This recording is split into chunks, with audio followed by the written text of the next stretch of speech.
Hi, welcome to the Elle Russ Show, where I deliver content intended to inspire, educate, and motivate. Engage with me online at elleruss.com and on social media. Enjoy the show. Hey everyone, just a quick 1-minute announcement to let you know about my virtual courses and free masterclasses. I have courses and free masterclasses based on both of my books. I have the Ultimate Thyroid Course. This is your answer to solving any thyroid issue, whether it be Hashimoto's, radioactive iodine, thyroidectomy after thyroid cancer, or just general hypothyroidism. Reverse T3 issues as well. It's an incredible value at 17 modules and 29 hours of content with amazing guest expert tutorials. I also offer the Ultimate Confidence Course. That is 15 modules and 14 hours with also a few guest expert tutorials. An incredible value, and I have free masterclasses on both of those topics as well. Visit elleruss.com to learn more. Hey everyone, I am really excited about our guest today because I was stalking her Instagram. I don't even know how I came across it, and I loved everything about it, kept being drawn back into it. And this is Alison Wellington here is one of the most direct people I've seen in terms of coaching and is a dating and relationship coach. I want to talk a little bit. First of all, welcome to the show, Alison. I'm so excited to talk with you. Yes, thank you for having me. I appreciate it. So let's go into your origin story here. You were counseling people for 10 years. Then you decided to shift into the love mode and really help women try to find their person and get clear about what they want in love. Tell us, the origins and then how you moved into that. Sure. So initially, before I was with my husband, I was dating this gentleman and he was either unwilling or unable to commit. And I like to make that distinction because honestly, it doesn't matter which one. I like to compare it to if you're ordering food like from Uber Eats or Seamless, and then it's an hour passes and you're like, where the hell is my food? You look at the app and then they say the restaurant's closed or they don't have your items or they couldn't find a driver. You don't care why. All you know is that you didn't eat that day, right? And you're hungry now.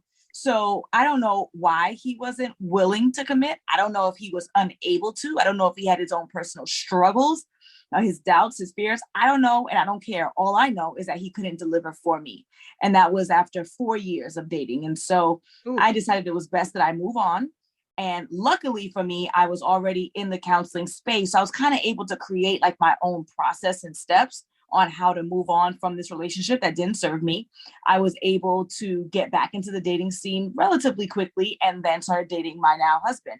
So I say all this to say that I get it. Like, I know what it's like to deal with the feeling of being rejected. I know what it's like to have to get back into the dating scene after being in a committed relationship. And this scene is not easy.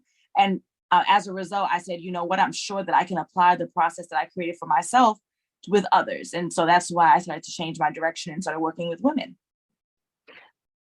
So many topics you brought up I want to touch on right now while they're fresh, one of which is the commitment thing you talked about on one of the posts on Instagram. And again, everyone will put the links in the show notes, but it's Align with Alison, and it's 1L, ALISON, Align with Alison.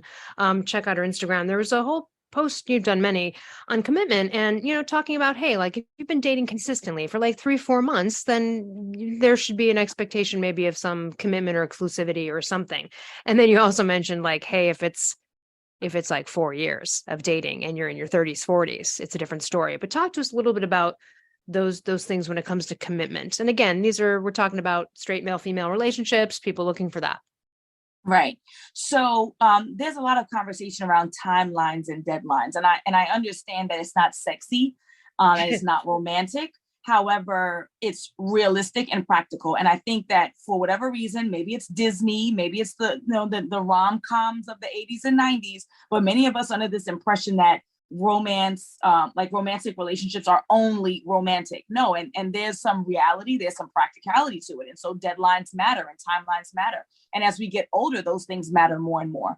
And so what I teach is that if we have two people who are in their 30s or older, and they are dating each other, meaning that they are spending romantic time together consistently, and they are speaking on the phone consistently, maybe every day, every other day, going out once a week or so, that within 3 to 4 months, both parties should know by now whether or not they're interested in being exclusive with this person. I didn't say move in. I didn't say have a baby. I didn't say get engaged or get married. But if 4 months of talking to somebody every other day and being with each other about once a week, again, assuming that you live in the same town and your schedules align, if you can't decide that, then that means that you either have an issue with making decisions or you're not serious about dating and getting, finding your person, right? So that's pretty much like the first deadline I like to outline for people. And again, life is short. We're mortals. Like, we cannot afford to wait around and hope and pray that people change. And I also don't believe there's only one person for us. I don't believe in a single soulmate. So if that's the case, then it's in your best interest to date folks, see who's the best fit for you, move forward with who's ready to move forward and who you think is a good match, and not move forward with anyone or be stuck with someone who's not ready to move forward with you. You know, one of the posts you had, it was, you know, you answer a lot of questions from people, and someone said, he told me I deserve better. Should I leave? And immediately I knew what your answer was going to be, because I've seen enough of your videos where you're like, yeah, I liked the way you spoke about this. And I know there's people out there and they've been told that, or like, I don't think I can give you what you want, or you deserve better than me. Those kind of comments that make, you know, you kind of would go, oh no, but get out, girl. Let's talk about that. Yeah. I think that a lot of people are not honest with themselves and don't listen when folks are telling them exactly what their intentions are. Like, they're just right. Not honest. So they're not listening. And I would like to say, I'm so thankful, especially when it comes to guys. And this is, you know, this isn't to dump on men, but I'm so thankful when they tell you things like, I don't deserve you, or I'm not sure, or I think I want to see other people. Like, thank God. I'm so thankful that they actually are being honest when they are, and they tell you that. That's because right. So many times they're not honest, right? And many times guys are notorious for letting you do the breakup by just treating you poorly, because that's they right. I don't know, whatever it is, they don't have, I don't want to say they don't have the balls, because they literally have the balls, but they just don't have it in them to many times tell women straight up and down they're not interested. So let's be thankful and take what they say at face value and move forward. I remember that same video that you're speaking about, you know, when he says, oh, I'm not good enough for him, what should I do? That's what he says. Someone in the comments said, oh, maybe he just has low self-esteem. I am not here to be anybody's therapist and to convince them that they are worthy of me or worthy of love. That's just not your responsibility. Even if you are a professional mental health professional, it is not your responsibility to coach someone into believing that they are worthy of love or worthy of you. Sorry, it's just not your job. And so we need to just take what people say at face value. We need to pay attention to their behaviors, sometimes more than their words, and then move accordingly. Bingo. And it's just so clear and direct. It's like they're telling you what you need, take it. Also, I'm kind of done with potential. If you're dating in your 20s, right? But, you know, if you're 30s, especially 40s, 50s, moving on, I don't have time for potential. If you're not already there and you've got low self-esteem at that age, it's not to say that you can't increase it. I teach a confidence course. You can, but I'm not your coach, like you said. And also, if they haven't done the shit, the work, the stuff, then that's going to come up somewhere. That's going to come up somewhere. It's going to come out in that relationship in bad communication or passive aggressive behavior. And then down the line we go. So I love that. You're so empowered. You empower people. And I think also, and I know you would say this, it is about getting clear about what you want and who's right for you. Let's talk about some of the signs. I mean, you know, I remember one time I was on a date with a guy and he parked in a handicap spot and pulled out like the handicap thing and put it on there. And I said, are you disabled? And he's like, no, I had like back surgery like a couple years ago, but I just keep renewing the thing for the parking. And I immediately, Allison, I was like, I could have just, you know what I mean? If he hadn't driven us to the restaurant, I would have just like, I was like, that says so much about that person's character right there, you know? Mm-hmm. And a lot of people kind of ignore little things like that. You know? Yeah, absolutely. So the first thing that I tell people to do is to have a list of their non-negotiables. Those are behaviors and traits that a partner must seemingly have or a potential partner must seemingly have in order for you to continue to date them, commit to them, potentially marry them if that's your desire. Let's go through a few examples, pop out a few examples of what that might look like. Yeah, so I'll get some of my own, but I'm going to give a little spiel about that. So Right. for me, on my list, I had attractive, because nothing is a given. I want to say that up front. You do not assume that, oh, of course he has to be. She had no. So I had attractive, I had hardworking, I had affectionate, I had has a backbone, basically leadership capabilities.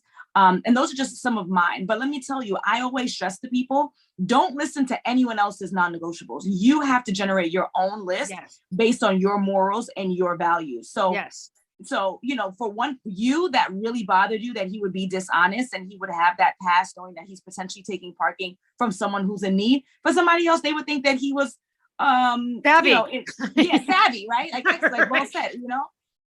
So, so, you know, it all depends on your personal experiences, your values, and then you decide what is a must for you. You look at your experiences from the past, both good and bad. What are the things that you really enjoyed that you want to replicate moving forward? What were some of the things that were annoying or painful or undesirable that you don't want to see again? And make up your own list. So you start with that. And then you have to create questions or pay attention to behaviors that are in alignment with your non-negotiables. So if you want someone who is honest, right? And then he whips out that pass, that handicap pass, well, we observe the behavior that's not in alignment with honesty. He's got to go. So that's how you make the decision. You first have to be very clear with what your non-negotiables are, come up with the questions and the behaviors, and then pay attention and listen and ask. And then once someone doesn't fit the bill, they got to go. I will say this, though, that we also have to be realistic with our list. If you're coming with a laundry list, 30 things, that's outrageous. I teach my clients six things that are a must, that are deal breakers. Everything else we can finagle. Like, does he have to be 6'2"? Does he have to be an excellent cook? You have to decide what are the musts, and then the preferences can come thereafter. Yeah, that's really good. One of the things that I looked at, and like my list of things, my list is all of like character qualities, you know, that I did eventually manifest. But one of the things that overall I would say, and I've said it before, which is I feel like an important thing is to admire the way your partner looks at the world. And again, this is based on your values. So if you're a person that is, I don't know, let's just talk about like an extreme, like you're racist, you're homophobic, whatever, you have all these like ideas about some morality on one side. Well, then guess what? You're going to probably want to meet someone who feels the same way you do, because they look at the way in the world that you admire, right? So I look at it that way, like as a broad place to start. And that could be, again, treating a waitress nice, or the way they look at things, the way they handle things. You know, backbone. I wanted someone who was even keeled, consistent, and let things roll off their back. You know what I mean? And I got that. You know, I don't want an emotional, volatile person, and I don't want to be someone's coach. One of the things you said, I agree with this. I've said it many times. I really enjoy my own company. Okay. And I know you've preached this. You've got to enjoy being alone before you can, right? Can we talk a little bit about that for the people out there that are just like, I want someone. And you're like, yeah, but are you hanging out and having fun with yourself first? Right. Like, you have to find wholeness and peace within yourself, because there's no way that the person that you think that you deserve, that you say that you deserve, is going to value someone who is incomplete, or value someone who is chaotic internally. So what I mean by that is, of course, no one's perfect, but if you feel as though you are incomplete without a partner, then the dream guy or the dream girl that you have in your mind is not going to want someone who's needy and clingy and can't function on their own. So if for no other reason than to get the person that you want, you have to work on yourself. You have to work through your own traumas. You have to work through your own triggers. If that means therapy, if that means counseling, if that means hiring a coach, you have to do the internal work so that the person that you want, this person I imagine is on a pedestal, would want you too. Why would someone who's so amazing want somebody else who's needy, who's demanding, who's irrational, who's all of these characteristics that are undesirable? So if for no other reason than for a partner, then just being practical, you need to be working on yourself and enjoy yourself on your own. Because if you don't enjoy you, why the hell is somebody else? You're going to be you should be the most forgiving and giving yourself the most grace. So if you're doing that for yourself and you don't enjoy you, then why would someone else? Yeah, absolutely. I would love to, you guide people and you've got so many great offerings we'll talk about towards the end about, hey, how do I get started? I've never been online. Like, what do I do? Like, go align with Alison. That's where you're going to want to go. But let's talk about, I've heard this from so many people. I had a friend recently who tried going online for the first time. They got discouraged, got off, and they were like, I don't think I'm for a lot of people. And I was like, well, it's not about a lot. It's about one. And you got to keep going. And I just, from my personal experience, when you're swiping and you're on these apps or you're doing these things, sure, sometimes you can be like, oh, this guy or this, and you get weird communication. You're dealing with strangers. You're dealing with random people that might not even be the picture. You just have to go in with a thick skin, realizing, right, that you're going to come across this stuff, and that online rejection from a stranger says nothing about you. And so I think it's just a great way to meet people, particularly if you are, right? Like you're a parent, you're at work, like you're not at bars, where are you meeting people? And furthermore, I've met people that lived an hour away where I would have never met them before and had a beautiful relationship. And I'm so grateful for online having connected us. So let's talk about this, people feeling like rejected with online dating and how you feel about, hey, you got to like toughen up a little bit because you are dealing with the outside world and you're going to come across some little weirdos, even in some emails. You may not meet them, but you're going to come across some weird DMs, Yeah. So I would say, and this isn't very popular. Well, I guess it is. There are millions of users, but a lot of people that I talk to, you have to choose the right apps for you. There are some apps that are more serious than others. So especially in regards to meeting like weirdos, I highly recommend Bumble. Bumble is a dating app for women made by a woman. I think she is the only female CEO of a major dating dating app. And it allows you to do the screening first. So at one end, women complain about not wanting to do a dating app because they have to deal with weirdos. But then on the other end, I have clients who complain and say, well, I don't want to do Bumble because Bumble requires me to take the first step. Like, I can't protect you from everything. So what are we going to do here? Right?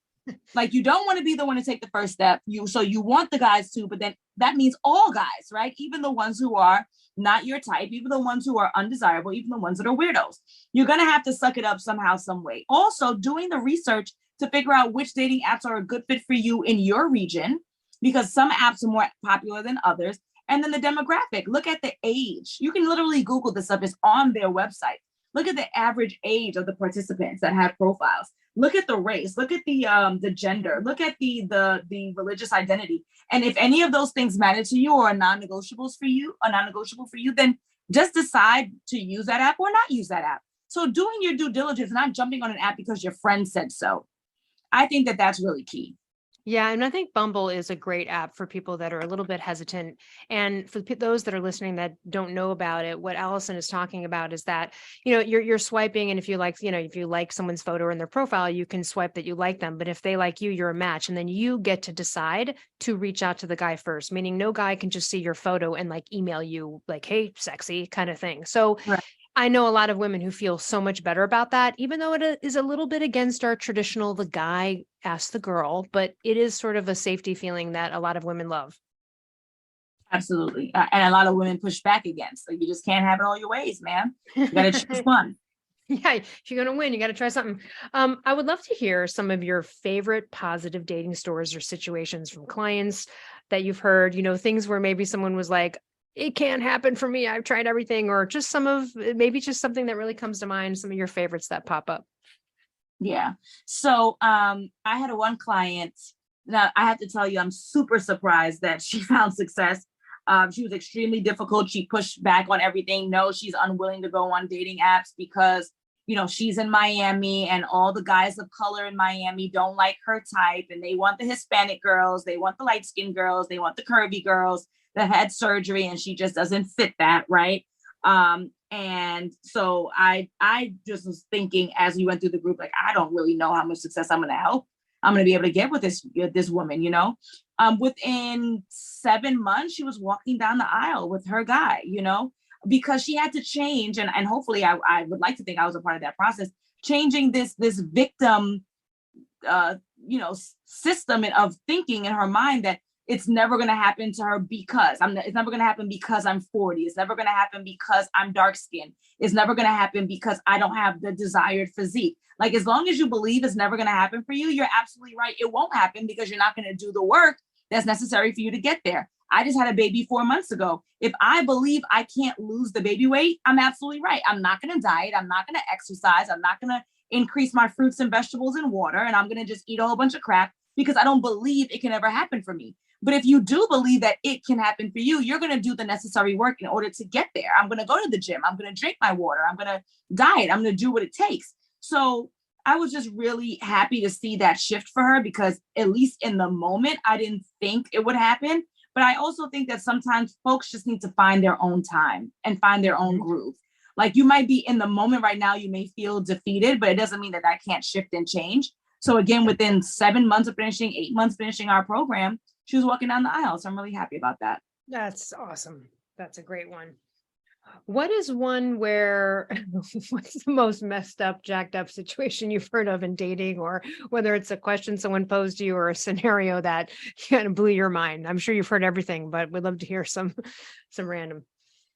Oh yeah. I mean, I hear ridiculous things all the time, especially because I do this weekly live Q&A and it's open to everyone on Instagram. And so, I mean, I just got a story, I think I want to say Saturday. So, recently, of a woman asking, she's living with her child's father. They are not together.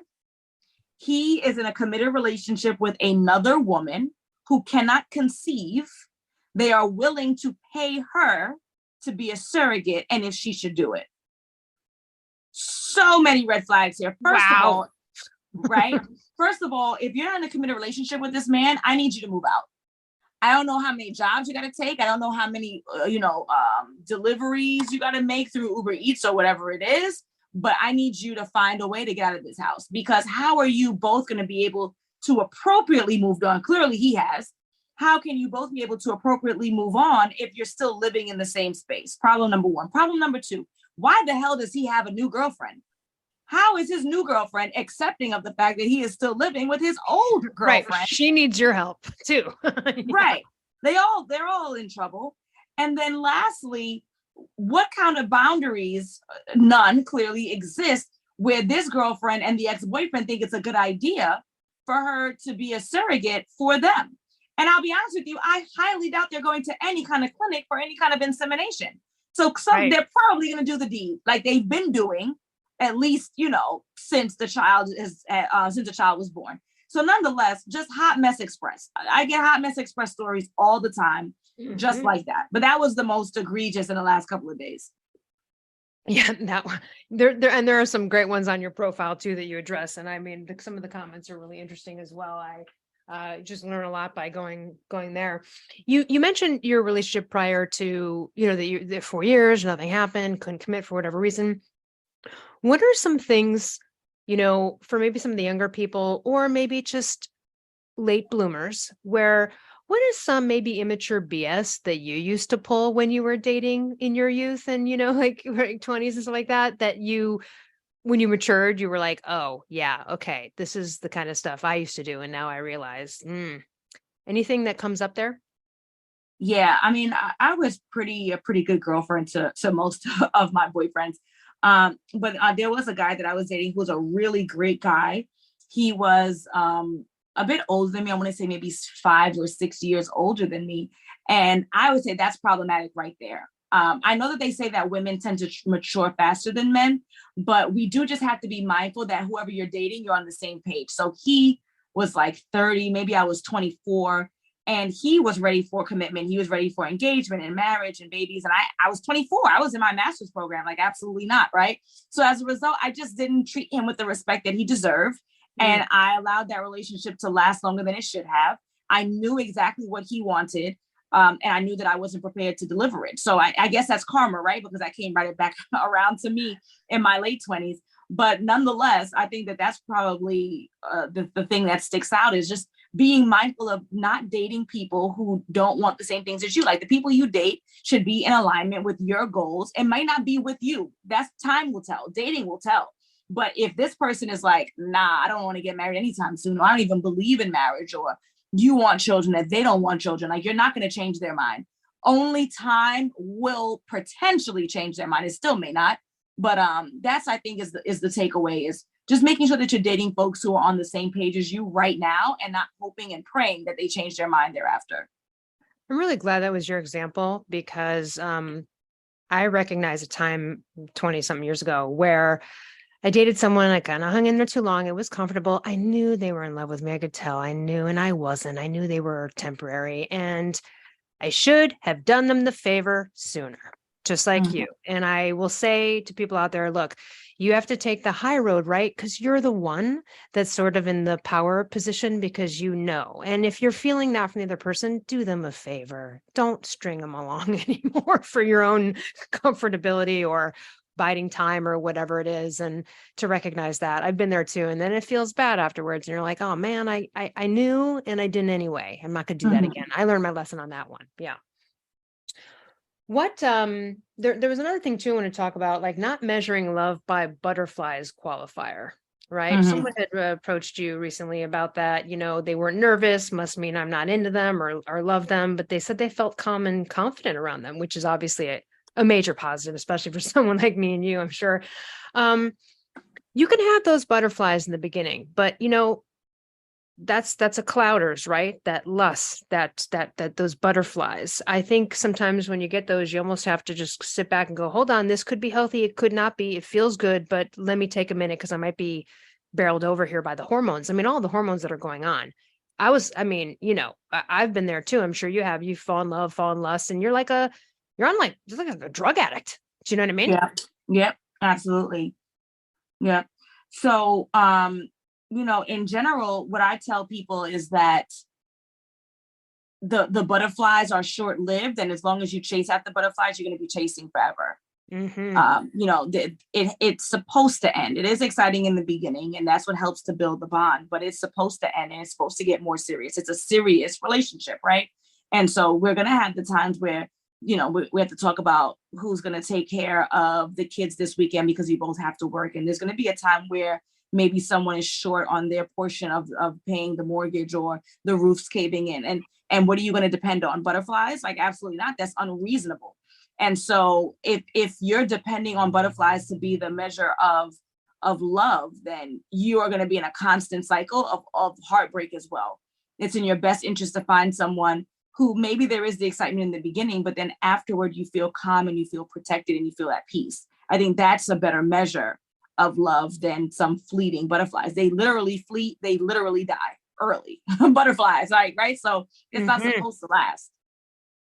Yeah, absolutely. And again, it's not to say that there's not sparks here and there and moments, but again, becomes more of a friendship and a communication and like a deep love and you know, emotional connection, and less of this initial, you know, the first couple of months where you're just on fire with all that stuff. And people get clouded by that too, which is why that first couple of months of those butterflies are a good time to like, just, you know what, take a step back, assess, don't jump in hardcore. How many people have we met that are like, oh my God, he's the guy after like 3 weeks. And you're like, give it a minute. Right. Let me ask about your current husband. Do you mind sharing how you met and what were your thoughts when you first met him? Was it an instant spark? Did it take a few dates? Like, I'd love to hear more details about your personal journey there. So we actually met when we were both 18 and we dated very briefly. I mean, a few months. We dated briefly when we met. And what happened was that he went away to college in California, other side of the country. And so we both just decided that it wouldn't make sense to try to stay connected, and we moved on, and it was perfectly fine. Like, no negativity, no nothing. We remained friends on Facebook. And throughout the years after he returned back to New York, we would, you know, like poke each other. I don't remember that old feature on Facebook. Yeah. Like you would poke each other or write on each other's walls or do whatever it is. And just to stay in contact with each other. But we were many times, one of us was seeing someone, so we never crossed that line and tried to reconnect until we were both single. And when we were both single, we just found ourselves in a position where we were both single, and we decided that we were going to give it a go. And we dated maybe, I want to say, 1.5 years before we were engaged. And then we were supposed to get married in St. Lucia in a big, beautiful wedding. And then COVID hit. So we went to Vegas. Nice. And then we had a baby, just had our baby. So yeah, so I'm I'd like to say that the sparks were immediate because it was immediate when we were 18. Right. And we knew that we were a good match then. It just, the timing wasn't right. And we revisited. A lot of people talk negatively of revisiting, right? Spinning the block, as they say, coming back around. But I think if it makes sense, if it's reasonable, it's not like someone was abusive or it was a terrible breakup. If you know that you have chemistry with someone and your values are aligned, then it does make sense to spin the block, come back around. And you've grown a lot since 18, right? You're meeting a new person, different people. Yeah. How was that in the first, I mean, obviously sparks enough to carry it through where it is now, but where were you in the first few months? Were you feeling like, oh, I think I found my guy? Were you still reserved? Did you both were like, oh, hey, this is it? Like, when were you really sure, even though maybe the engagement didn't happen, when were you in your mind like, yeah, I think I want to spend the rest of my life with this guy? Oh, that's a good question. Be careful, he might be listening. I'm just kidding. No. I think from the beginning, I kind of look at things from a more practical perspective. So it's like, okay, I like you, there's chemistry, and I'm assessing over time that you fit my non-negotiables. I wrote out my non-negotiables in 2015, before we reconnected. And so I knew what I was looking for and what I needed, and he fit the bill. So I think relatively within months, I knew that this is the right one for me. And, if he asks me to be his girlfriend, I will be. And if he asks me to marry him, I will. And if he takes too long, I'm going to be out, because again, I don't believe that there's only one person for us. But I think I knew within months that he was the right one. And I say the right one with hesitation, because I do not believe there's only so I should say a right one, but I'm very happy nonetheless. Yeah, that's tell us. I mean, we'll put all the notes to connect with you. You have your link on your Instagram page as well to everything. They can go to alignwithallison.com, right, as well. But tell us the different things you offer. So many different great coaching opportunities and learning opportunities for people who are wanting to go down this path. Tell us what you have available. Yeah, so I offer a full-length coaching program. It's my signature program, The Partner You Deserve, 6 months.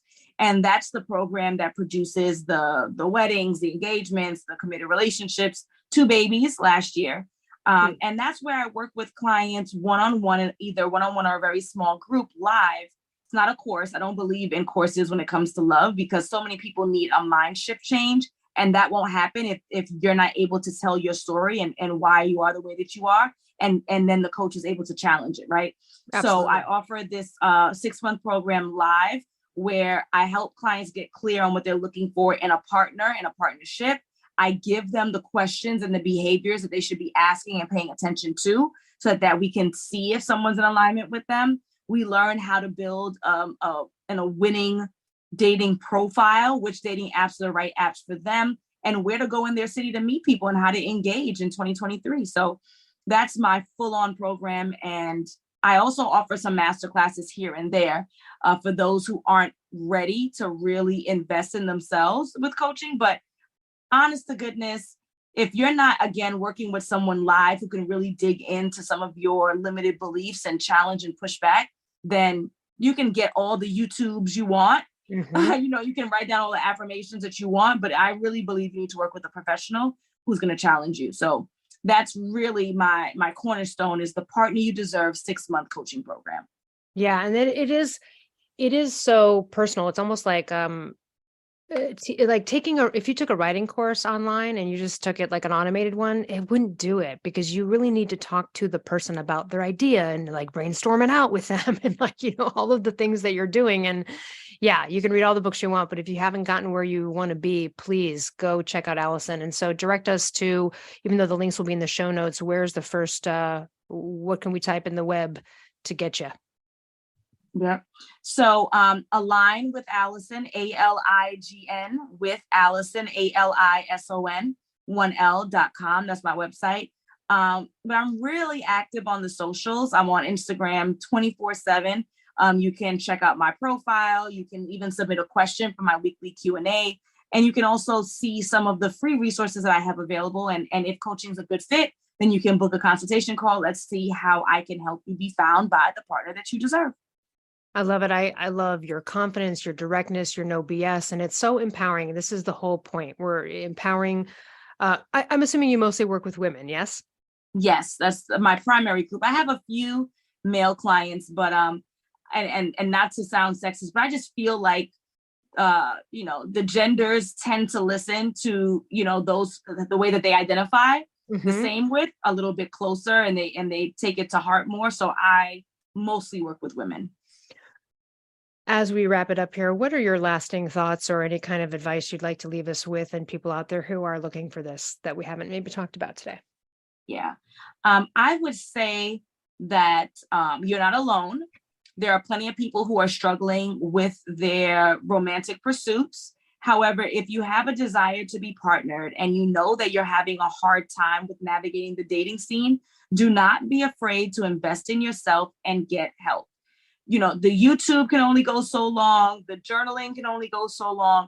Following someone's Instagram and piecing together advice here and there can only go so long. And it doesn't have to be me. It doesn't have to be you. It doesn't have to be anyone in particular, but find the right professional who can get you to your end goal. Stop trying to piecemeal this thing and then maybe get results, maybe not. Invest in yourself and find someone who you really think can get you to the end result, which is to be happily partnered with someone. I love it. And, I want to put one button on that. I was just thinking, matchmakers. Okay. Like sometimes I've had some bad experiences in the past. I just want to say to people out there, it's not that they can't be great, but you're paying for them. They're still trying to connect with people. A lot of time they don't connect with people that are right for you because they're looking and asking you what they want, but they're not going through the kind of deep stuff that Alison is going to take you through. And that's going to be more worth your time because you're building like yourself along the way versus just putting money into someone's hands and being like, please find me someone without talking to me about my life and my experiences and all of the intricacies. And you are also qualified as a certified mental health person to really get in there. So I would say, look, if you're wanting to go, I'll just pay someone, I'd rather just pay a matchmaker. I would go, do you know what I mean? Do you see where my point is there? Oh, yes, absolutely. I get people who ask me all the time about matchmakers. I actually did 2 different live streams with 2 different matchmakers to make clear what the difference is. And it's undeniable that you go to a matchmaker and you are either asking for the wrong things, you're asking for too many things, then they are not going to be able to help you. That's just what it is. I would say it's one of 2 things. And I may be biased, but it's one of 2 things. You should either get a dating coach and do the matching on your own, or you should get a dating coach. And then after you go through that coach's program, then get the matchmaker. But jumping out the window and going straight to a matchmaker and investing thousands of dollars without anyone asking you, well, why does he have to be 6'2"? What is it about a man's height that will determine to you that he is a worthy enough partner? Why is it that he has to be blah, blah, blah? What about you? What do you deliver? If you don't have anyone who's pushing back against that, and even if you stick with it, at least that you're being challenged, then I wish you the best of luck to that couple of $1,000s that you spent, because it may go to the wayside. Right. You're not going to grow with a matchmaker versus someone like you. And like you said, grow first, then maybe do it. So I'm just so grateful for your work, that you're out there, that I found you. This is what I love about social media, coming across accounts like you, being able to have the opportunity to interview you. I'm so grateful for your time. Check out Alison, everyone. As you can tell, she's amazing. Thank you, Alison, so much for your time. You are quite welcome. Thank you. Have a good one. You too. All right, everyone else, we'll see you next week. Hey listeners, over the years, a ton of companies have approached me to collaborate, but I will only promote companies whose products I believe in and that I actually use and consume on a regular basis. So let me tell you about some of my favorite companies that I can offer you discounts for. Rep Provisions, an amazing company doing incredible things for our planet, topsoil, and animals with regenerative agriculture, and it's my #1 source for quality pasture-raised meat and chicken. Visit repprovisions.com and use code L15 for 15% off. I'm also obsessed with a company called Carnivore Crisps. They make a lean, all-natural, and delicious alternative to conventional snacking, made with just real meat and real salt. Totally addictive, and my favorite ones are the beef brisket and the ribeye. Visit carnivorecrisps.com and use code PALEO10 for 10% off. I also love and regularly use Paleo Valley products. They make amazing supplements and delicious paleo products. I use the superfood greens powder, grass-fed beef sticks, the organ complex, and their bone broth bars. I love the lemon and apple. I also use their essential C complex and more. Visit paleovalley.com/promos/Elle Russ for 15% off. I also love Primal Kitchen. They make delicious paleo-approved, gluten-free, grain-free, soy-free, and no refined sugar products. And I use them daily, from their collagen powders and sauces and marinades to their avocado and olive oil. So good, so healthy. Visit primalkitchen.com and use code L10 for 10% off. I also love paleo powder and use it almost on everything I cook. They make incredible seasoning blends, and they also have these incredible grain-free coatings that feel just like crispy breadings that you would have had prior to knowing that there's another way. So visit paleopowder.com and use code L15 for 15% off.